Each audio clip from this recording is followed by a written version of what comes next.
大家好，我係新德莉莉，歡迎嚟到我嘅 channel。我想講我前幾日扭親隻腳啦，跟住係嚟緊呢2個禮拜都唔會行到路，所以我就諗住呢個禮拜住喺我爸媽屋企，因為 K 又要翻工啦，我驚喺屋企冇人照顧啦，所以我而家就又搬翻去我爸媽屋企幾日啦。所以我今日咧就諗住逼我爹哋媽咪同我拍一條片。今次呢條片咧，其實我就想講包辦婚姻。我之前都有拍過條片係講過少少關於我爹哋媽咪係點識啦，佢哋點結婚啦。但係今日咧，我想分開問下佢哋一啲問題嘅。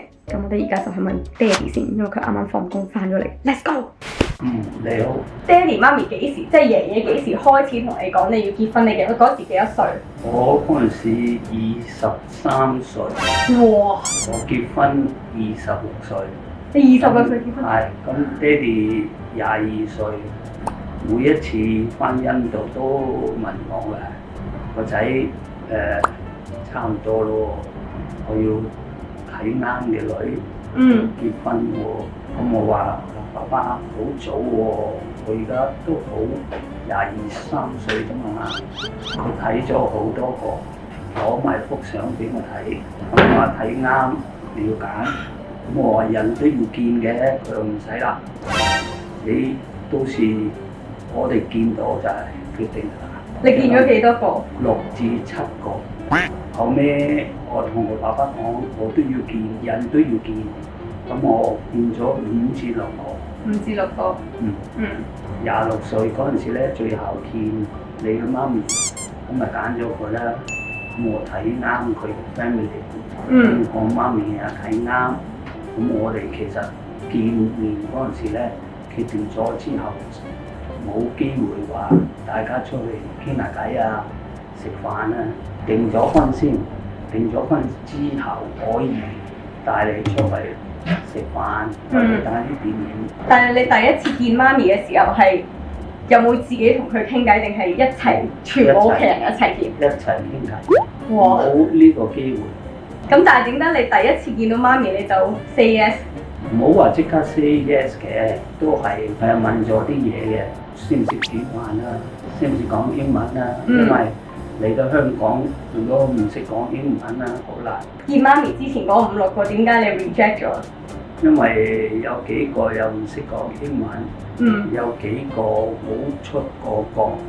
因為你媽咪之前都嚟過香港，佢知道香港同埋出過其他地方，所以我揀咗媽咪。同埋媽咪英文水平仲叻過我，咁所以咪揀咗媽咪咯。仲有一個原因就係佢自己其中有個 uncle 住緊香港，所以佢都有個 uncle 喺度嘅話咧係幾好啊。有個親戚喺度，所以揀咗佢。咁好啦，你見咗啦，跟住爺爺就話中意媽咪要結婚啦喎。咁你哋訂咗婚之後，有冇再自己出嚟啊？有，我哋2次，有個中間撞啱有個 Valentine Day，咁啊 Valentine Day 一定要見㗎啦。咁我送支花俾佢，咁我哋出去食飯。不過咧，佢都有個司機車佢咧，個司機成日都跟住我哋，冇同我一齊。不過遠嘅地方，成日都即係跟住，我都望到佢跟住我。咁我冇嘢啊，訂咗婚，佢訂咗啦。咁我冇啊，同佢食飯之後咧，佢翻自己屋企，我翻自己屋企。你一開始想同媽咪見嘅時候咧，係咪要問公公可唔可以帶個女出去？要。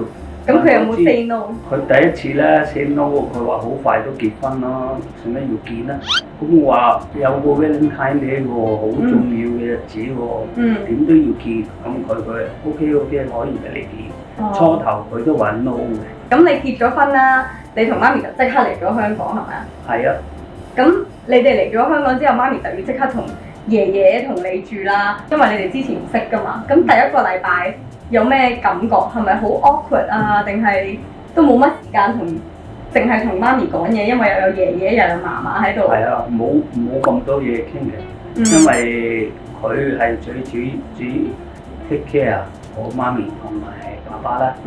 要煮飯，因為佢有咁多嘢講，佢都要睇屋企嘅環境啊，個生活會點。咁啊，take咗成1年嘅時間。先至開放到，先至傾到好多嘢。好啦，去到而家啦，你同媽咪一齊咗33年。 33咩？媽咪，你哋一齊咗 How long have you guys been together？ 31 33哦33年一齊。咁而家有咩感覺？我覺得我個 arrange marriage 係好 success 咯。感覺就係有個好 happy family 咯。有個咁好嘅女係咪？係。因為我覺得爹哋媽咪結咗婚33年啦，其實佢哋係好多嘢講嘅。由我爹哋一起身啊，佢喺 office 啊 lunch time 佢都會打俾媽咪。我成日都覺得呢樣嘢好特別啦，因為佢哋結婚前係唔識嘅喎，但係佢哋已經去到而家係好似乜嘢都 share。咁我就成日都好羨慕佢哋。我到而家同 KU 結婚大約1年啦，我都即係有好多時候我放咗工啊，食緊 lunch 我都會同佢講嘢嘅。咁我希望我去到你哋一齊咁耐都會有咁多嘢講啦。好，我而家要 interview 媽咪啦，你可以走啦。拜拜。好啦，我哋頭先問咗爹哋啦，到我問媽咪啦。我而家轉 channel，OK？I know Papa and you are arranged marriage, so I have a few questions. Papa's already answered. Now it's your time. Okay. Arranged marriage was very different. You know, compared to now. So how old were you when granddad and grandmom started talking about arranged marriage? About 20 years old. 20 years old? When you were you studying? Yes. Did you want to get married at 20? No.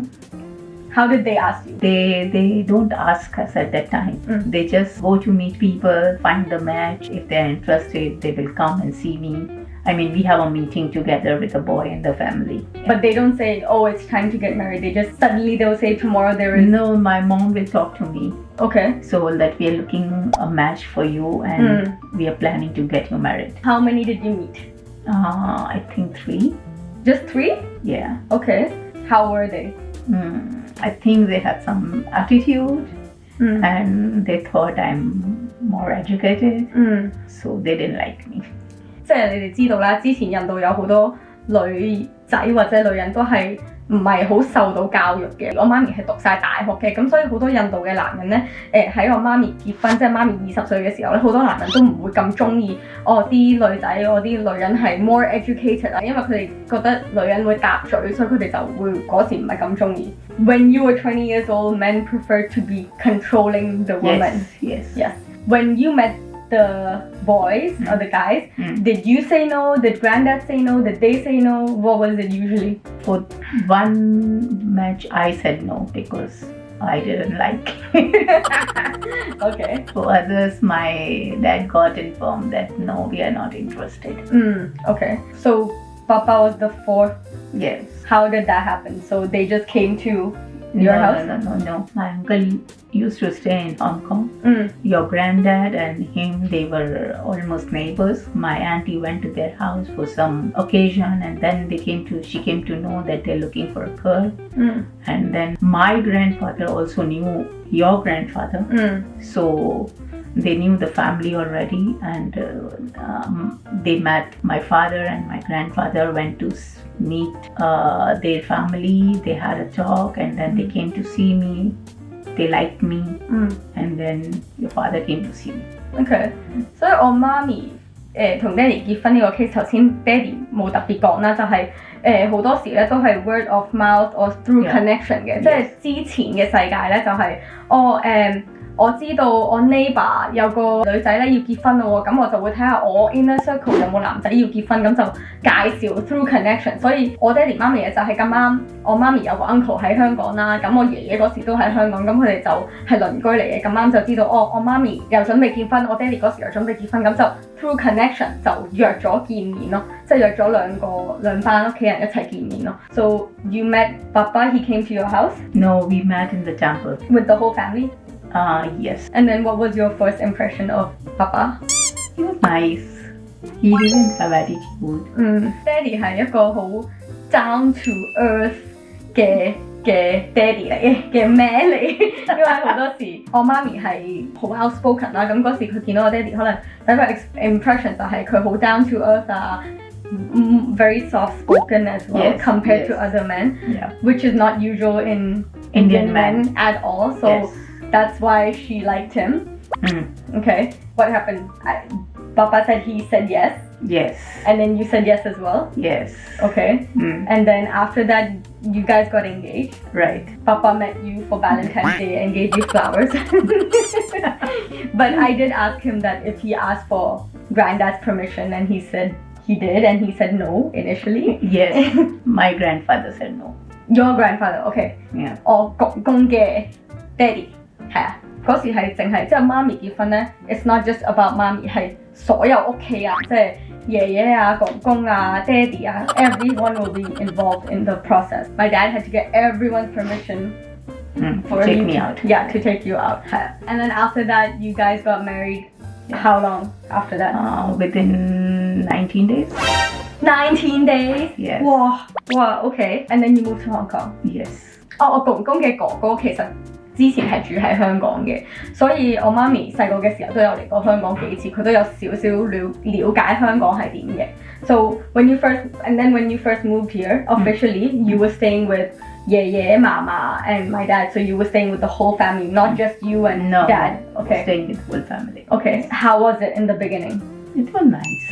It was nice, but was it because I came from a family, right? And here I'm also living with a family, so you feel a sense of security. 咁我公公咧夾埋佢係有9個兄弟姊妹，所以我媽咪細個嘅 childhood 咧係好多親戚嘅，所以佢係基本上唔會自己一個喺屋企，好似我同我細佬，例如我細佬而家喺美國，咁我自己喺度咧，我有好多時都會自己喺屋企啦。但係我媽咪係冇試過細個嘅時候自己喺屋企過，可能半日都應該冇㗎啦。Did you and Papa had time to get to know each other in the beginning, or not really? No, we did. The family was not very restrictive or very backward. No, we were allowed to go out, have fun. It is not that we didn't get time to know each other.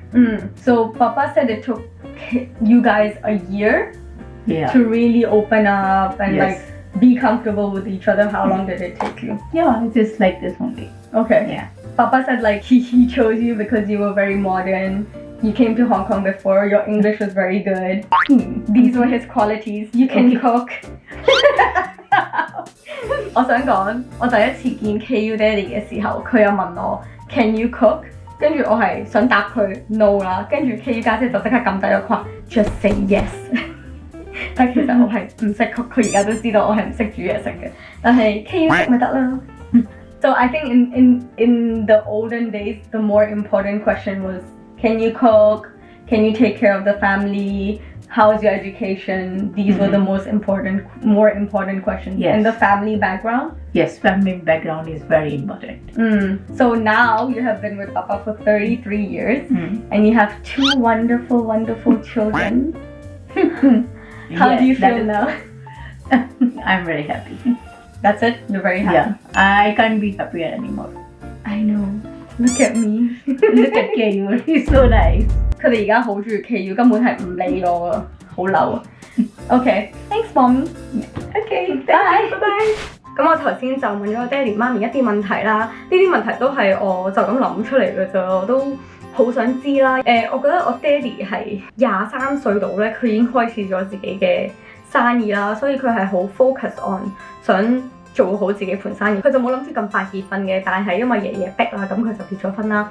而最搞笑咧，佢中意我媽嘅原因就係因為佢英文好啊，佢識煮飯啊，識照顧爺爺嫲嫲啊，咁我覺得呢啲quality 咧係多數都係嗰時嘅男人會中意啦，反而而家就會唔同啲啦。而家例如我同 KU 結婚嘅時候，雖然我哋唔係包辦啦，我哋係拍咗拖之後先結啦，但係佢爹哋媽咪都係即係最主要就係佢哋個仔開心就得㗎啦，都冇逼過話 KU 要幾多歲結婚啦。但係我媽咪嗰方面咧，我覺得幾搞笑，就係佢結婚嘅時候咧，佢好多時都係要前幾日先知道話有人會嚟屋企見佢啊，同埋佢嗰時其實我知道佢係想繼續讀書嘅，但係因為公公要佢結婚啦，所以佢就冇辦法一定要結啦。咁佢都好彩揾到我好似我爹哋咁好嘅一個老公啦。我覺得由細個見住佢哋咧，我真係有好多時係會唔記得佢哋係結婚前唔識㗎咯，因為佢哋而家嘅關係係極度 sweet 啦，即係佢哋一齊咗33年，但係好多時我爹哋同媽咪行街嘅時候，我爹哋係會拖住媽咪隻手啊，或者佢到而家情人節啊、媽咪生日啊，或者咩都一定會 surprise 媽咪。我成日都覺得哇，33年之後，我爹哋都會做呢啲嘢俾令到我媽咪開心，係一件好 sweet 嘅事咯。